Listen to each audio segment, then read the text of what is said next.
வணக்கம் மதுரை, நான் உங்கள் பூர்ணி. இன்றைக்கி நான் மதுரை சிம்மக்கல்லில் இருக்கிற ஒரு வெண்ணெய் கடைக்கு தான் நான் சின்ன பிள்ளையிலேருந்து இங்கே அப்பா கூட வந்து வாங்கியிருக்கேன். ஸோ அங்கே தான் வந்து வெண்ணெய் வாங்கிறதுக்காக வந்தேன். ஸோ இது ஒரு குட்டி கடை தான், ஆனால் பியூர் நெய் கடை. நெய், வெண்ணெய் இதெல்லாம் இங்கே கிடைக்கும். ஸோ இந்த கடை தான் அது. பட்டு போர்டு என்னால் இது பண்ண முடியலை.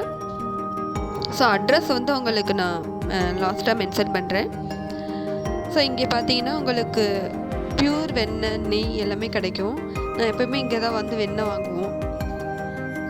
இது பார்த்தீங்கன்னா இந்த புண்ணு இதெல்லாம் வந்து உங்களுக்கு ஆற்றுறதுக்கு இந்த வெண்ணெய் வந்து ரொம்ப ஹெல்ப்ஃபுல்லாக இருக்கும்.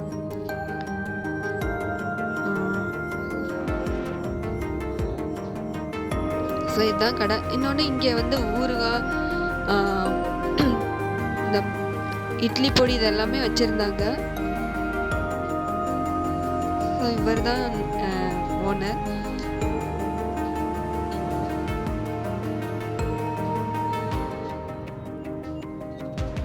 இதுதாங்க அந்த கடையோட அட்ரஸ்.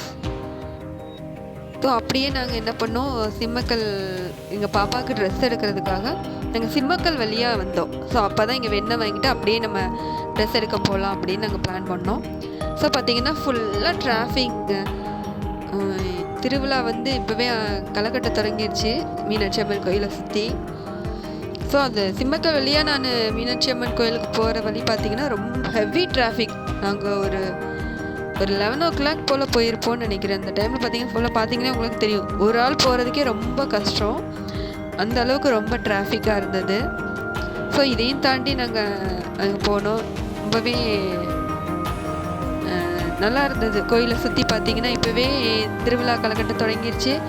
ஷெல்டர்லாம் போட ஆரம்பிச்சிட்டாங்க. ஸோ கூட்டமும் வர ஆரம்பிச்சிருச்சு. ஸோ மதுரையை கலக்க போகுது திருவிழா, சித்திரை திருவிழா. அழகு ராத்தில் இறங்குறது, ஒக்கர் மீனாட்சி திருக்கல்யாணம் அப்படின்னு சொல்லிட்டு திருவிழா வந்து களைக்கட்ட ஆரம்பிக்க போகுது. ஸோ இப்போவே ஜேன்னு ஆரம்பிச்சிருச்சு. ஆனால் சிம்மக்கல் வழியாக நாங்கள் வந்தனால ரொம்ப டிராஃபிக். ஸோ நாங்கள் கீழே வாசல் வழியாக வந்திருந்தால் கொஞ்சம் ஃப்ரீயாக வந்திருக்கலாம். ஸோ நடந்து போகிறனால அங்கே அந்த பக்கம் உங்களுக்கு ஃப்ரீயாக இருக்கும். இது பார்த்திங்கன்னா ஃபுல்லி டிராஃபிக். இந்த டிராஃபிக்கை தாண்டி வர்றதுக்குள்ளே ரொம்ப போதும் ஆகிடுச்சு. இன்னொன்று வெயில் வேறு ரொம்ப அதிகம். ஸோ நாங்கள் அந்த இடத்த விட்டு தாண்டி வந்துட்டோம். பார்த்திங்கன்னா உங்களுக்கே தெரியும், நவீனை தாண்டி வந்தாச்சு. நவீன்கிட்ட வந்துட்டோம். ஸோ இந்த சைடு இனி நம்ம ஃப்ரீயாக போய்க்கலாம். ஸோ உங்களுக்கு மீனாட்சி அம்மன் கோயிலை பற்றி தெரியும். சுற்றி உங்களுக்கு நிறைய கடைகள் இருக்குது. குன்னத்து சத்திரம் இருக்குது. அங்கே வந்து நமக்கு தேவையான எல்லா பொருளும் வாங்கிக்கலாம். புது மண்டபத்தில் இருந்தது, இப்போ அதில் இங்கேருந்து இங்கே மாற்றிட்டாங்க. இன்னொன்று கோயிலை சுற்றி எக்கச்சக்கமான சின்ன கடைகள் இருக்குது. நமக்கு வேணுங்கிற எல்லாமே நம்ம வாங்கிக்கலாம்.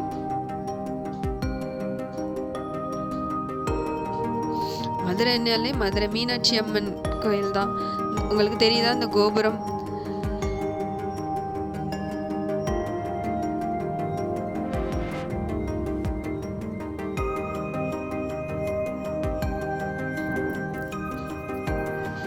ஸோ கோயிலை சுற்றி பார்த்தீங்கன்னா எக்கச்சக்கமான கடைகள். ஸோ மீனாட்சி அம்மன் கோயில் பக்கத்தில் போக பார்த்தீங்கன்னா மக்கள் அதிகமாக வர ஆரம்பிச்சிட்டாங்க. திருவிழா ஆரம்பிக்க போகுது.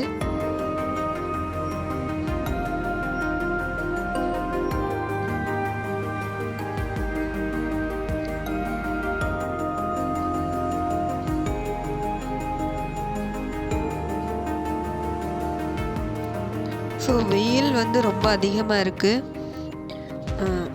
பார்த்திங்கன்னா கோயிலை சுற்றி ஷெல்டர் போட ஆரம்பிச்சிட்டாங்க. ஹாஜி மசாலா தான் எங்கள் அம்மா, நான் சின்ன பிள்ளையாக இருக்கும்போது இங்கே வந்து தான் சாரீ அதிகமாக எடுப்பாங்க. ஸோ பார்த்திங்கன்னா உங்களுக்கே தெரியும். ஸோ அந்த சைட்லாம் பார்த்திங்கன்னா கூட்டம் வர ஆரம்பிச்சிருச்சு. இது புது மண்டபம். கோயிலை சுற்றி பார்த்திங்கன்னா ஷெல்டர் போட ஆரம்பிச்சிட்டாங்க. ரொம்ப ஜாலியாக இருந்தது. நாங்கள் வெயிலுக்கு ஐஸ்கிரீம்லாம் வாங்கி சாப்பிட்டுட்டே சுற்றி என்னென்ன விற்கிதோ எல்லாமே சாப்பிட்டுட்டே போனோம். அது ஒரு என்ஜாய்மெண்ட். துர்கா பவனில் தான் நாங்கள் சின்ன பிள்ளைகள் அம்மா அப்பா கூட இங்கே வரும்போதெல்லாம் அங்கே தான் சாப்பிடுவோம். ஸோ உங்களுக்கே தெரியும். இந்த பார்த்திங்களா ஷெல்ட்ரு போட. ஸோ எல்லோரும் மதுரை சித்திரை திருவிழாவுக்கு வாங்க. வணக்கம்.